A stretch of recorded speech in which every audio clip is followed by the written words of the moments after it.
నమస్తే, నేను సిరి. 'పుష్ప 2' ఈ సినిమా గురించి అయితే అనేక వార్తలు అయితే సోషల్ మీడియాలో చూస్తున్నాం. రోజు రోజుకి ఒక కొత్త న్యూస్ బయటకు వస్తుంది. సో ఇప్పుడు అయితే మనం నిన్న నుంచి చూసుకున్నట్టయితే నేషనల్ అవార్డ్ గ్రహీత అయిన దేవిశ్రీ ప్రసాద్ గారిని పక్కన పెట్టేసి బ్యాక్గ్రౌండ్ స్కోర్ కోసం అయితే ఒక ముగ్గురు కొత్త మ్యూజిక్ డైరెక్టర్స్, అంటే ఆల్రెడీ ఇండస్ట్రీలో మంచి పేరున్న వాళ్ళని తీసుకుంటున్నట్టు మరి వార్తలు వస్తున్నాయి. సో మరి నిజంగానే ముగ్గురు డైరెక్టర్స్కి బ్యాక్గ్రౌండ్ స్కోర్ చేయడానికి సుకుమార్ గారు ఇచ్చారా లేదా, అసలు ఏం జరుగుతుంది, ఈ అంశంని మనకి వివరించడానికి మనతో పాటు ఉన్నారు ప్రముఖ సినీ క్రిటిక్ యజ్ఞమూర్తి గారు. నమస్కారం సార్. నమస్తే సిరి. సరే, 'పుష్ప 2' గురించి ఎంత మాట్లాడుకున్నా అయిపోవట్లేదు సార్. చాలా విషయాలు డైరెక్టర్ దగ్గర నుంచి మాట్లాడితే, హీరో దగ్గర నుంచి మాట్లాడితే, ఇప్పుడు మ్యూజిక్ డైరెక్టర్ వరకు కూడా వచ్చేసింది. ఇప్పుడు ఏంటంటే మనం పార్ట్ 1లో చూసాం దేవిశ్రీ ప్రసాద్ గారు ఎంత మంచి మ్యూజిక్ ఇచ్చారనేది మనం చూసాము. అండ్ ఇంకొకటి ఏంటంటే సుకుమార్ ఇంకా దేవిశ్రీ ప్రసాద్ కాంబినేషన్ ఎప్పటికీ హిట్ అవుతుంది అని చెప్పేసి మనం మాట్లాడుకున్నాం. ఇప్పుడు చూస్తేనేమో బ్యాక్గ్రౌండ్ స్కోర్ గురించి దేవిశ్రీ ప్రసాద్ గారిని పక్కన పెట్టిన సుకుమార్ కొత్తగా ముగ్గురిని తన సినిమాలోకి తీసుకొస్తున్నట్టు మరి ఈ వార్తలు వస్తున్నాయి. సో ఏంటంటారు, మరి ఇందులో వాస్తవం ఉందంటారా? దేవిశ్రీ ప్రసాద్ సో మనకు తెలుసు, తెలుగు చిత్రసీమకు సంబంధించినటువంటి టాప్ మ్యూజిక్ డైరెక్టర్లో, అలాగే అత్యధిక రెమ్యూనరేషన్ తీసుకుంటున్నటువంటి మ్యూజిక్ డైరెక్టర్స్లో తనొకడు. 'పుష్ప 1' తోటి నేషనల్ అవార్డు విన్నర్ కూడా అయ్యాడు. సో అదే దేవిశ్రీ ప్రసాద్ అదే 'పుష్ప 2' అంటే 'పుష్ప 1'కి ఏదైతే సీక్వెల్గా తీసుకొస్తున్నారో ఆ సినిమాకి తను మ్యూజిక్ ఇచ్చాడు. ఆల్రెడీ సాంగ్స్కి సంబంధించినటువంటి మ్యూజిక్ అంతా అయిపోయింది. సో ఇంకా మిగతా బ్యాలెన్స్ ఏదైందో రీ రికార్డింగ్ అని మనం చెప్పుకున్నటువంటి బ్యాక్గ్రౌండ్ స్కోర్. సో సన్నివేశాలకు కానివ్వండి, యాక్షన్ సీక్వెన్స్లకు కానివ్వండి, వీటికి బ్యాక్గ్రౌండ్ స్కోర్ అనేది చాలా ఇంపార్టెంట్. కొన్ని సన్నివేశాలు ఎన్హాన్స్ అవ్వటానికి, అందులో ఉన్నటువంటి ఎమోషన్ క్యారీ కావడానికి బ్యాక్గ్రౌండ్ స్కోర్ అనేది చాలా ప్రాముఖ్యం వహిస్తుంది. అందుకని ఈ రోజుల్లో పాటలు ఎలా ఉన్నా పర్వాలేదు, అంత గొప్పగా లేకపోయినా పర్వాలేదు, కానీ బ్యాక్గ్రౌండ్ స్కోర్ అనేది చాలా హై క్వాలిటీతో ఉండాలి అని చెప్పేసి అందరూ కూడా కోరుకుంటూ ఉన్నారు. ఎందుకంటే హీరో ఎలివేషన్ కి బాగుంటుంది అని చెప్పేసి. పైగా ఇప్పుడు 'పుష్ప 2' అనేది ఒక యాక్షన్ థ్రిల్లర్. అది సో యాక్షన్ సన్నివేశాలకి ఎంత ప్రాముఖ్యత ఉందో, అందులో వచ్చే జాతర సన్నివేశాలకు కూడా అంత కీలకమైనటువంటి కథలో చాలా ప్రాధాన్యం ఉందని చెప్పేసి మనకు అందుతున్నటువంటి సమాచారం. అలాగే ఇందులో సెంటిమెంట్ కూడా ఉంది. అంటే సవతి సోదరుల, ఒకళ్ళు ఒక తల్లికి పుట్టినవాళ్ళు, ఇంకొకళ్ళు ఇంకొక తల్లికి పుట్టినవాళ్ళు. అందుకని ఇంటి పేరు ఇవ్వటానికి కూడా మొదటి వీళ్ళ ఫాదర్ మొదటి భార్య పిల్లలు ఎవరైతే ఉండారో, మనం చూసాం అజయ్ పెద్దవాడి పాత్ర పోషించాడు. కానీ ఇంటి పేరు ఇవ్వటానికి కూడా అతను ఇష్టపడ్డు అల్లు అర్జున్కి. ఆ ఫ్రస్ట్రేషన్ ఉంటుంది పుష్పరాజ్ క్యారెక్టర్లో. సో తన తల్లికి తనకి చాలా అవమానం జరిగినట్టు ఫీల్ అవుతూ ఉంటాడు. ఈ సినిమాలో దానికి సంబంధించినటువంటి ఇష్యూస్ కూడా ఈ సినిమాలో కీలకమని మనకు తెలుస్తుంది. ఇప్పుడు ఆల్రెడీ దేవిశ్రీ ప్రసాద్ ఇప్పటి వరకు జరిగిన షూటింగ్కి తను ఒక సైమల్టేనియస్గా ఆర్ఆర్ ఇస్తూ వస్తున్నాడు బ్యాక్గ్రౌండ్ స్కోర్. ఇప్పుడు లేటెస్ట్గా ఏమి వినిపిస్తుంది, ఆ ఆర్ఆర్, తన దేవి ఇచ్చినటువంటి ఆర్ఆర్ బన్నీకి నచ్చలేదు, అల్లు అర్జున్కి నచ్చలేదు.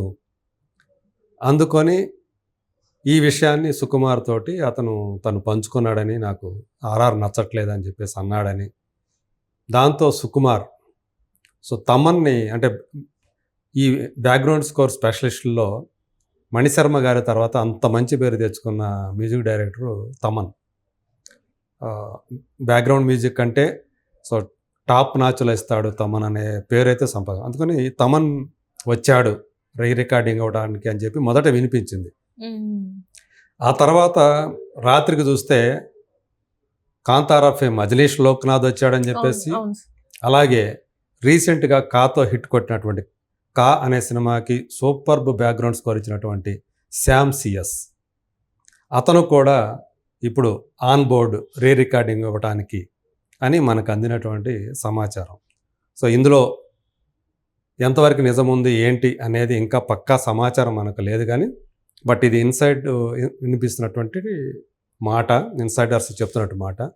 జాతర సీన్లు, అలాగే కొన్ని కీలకమైనటువంటి ఎమోషనల్ సీన్స్ ఏవైతే ఉన్నాయో వాటిని అజనీష్ లోక్నాథ్కి అప్పచెప్పారు అని చెప్పి మనకు అందుతున్నటువంటి సమాచారం.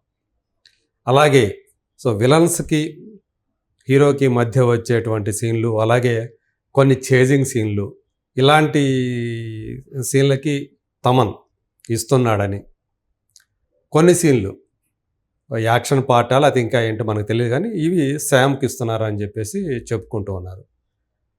సో ఇదే గనక నిజమైతే గనక ఇది ఖచ్చితంగా దేవిశ్రీ ప్రసాద్, అతను నేషనల్ అవార్డు విన్నరు, అతనికి తీవ్రమైనటువంటి అవమానం లాంటిది అని చెప్పాలి. ఇది అతను ఇచ్చినటువంటి బ్యాక్గ్రౌండ్ స్కోరు నచ్చకపోవటం అనేది, సో నిజంగా అతను ఫెయిల్ అయినట్టే. బ్యాక్గ్రౌండ్ అంటే ఇంకొకరిని తీసుకొచ్చారంటే, ముగ్గురిని తీసుకొచ్చారంటే ఫెయిల్ అయినట్టే. కానీ ఇంకొక వర్షన్ ఏమని వినిపిస్తుంది అంటే, ఇన్ టైం సినిమా పూర్తి కావాలంటే, టైంకి ఈ మొత్తం పోస్ట్ ప్రొడక్షన్ వర్క్ పూర్తి కావాలి, ఆర్ఆర్ పూర్తి కావాలంటే దేవి ఒక్కరితో కాదు, అందు గురించే వీళ్ళందరూ కూడా తీసుకొస్తున్నారు అని చెప్తూ ఉన్నారు.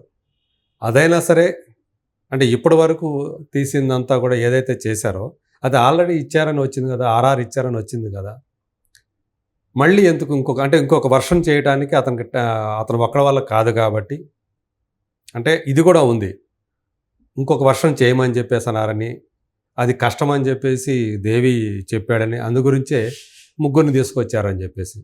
సో వీళ్ళందరికీ కూడా, ఈ ముగ్గురికి కూడా కొన్ని సెటప్ సీన్స్ని వాళ్ళ చేతికి ఇచ్చి అవి వాటికి ఆర్ఆర్ చేయమని చెప్పేసి చెప్పారు అని చెప్పేసి సుకుమార్ అప్పచెప్పాడని చెప్పేసి చెప్తున్నారు.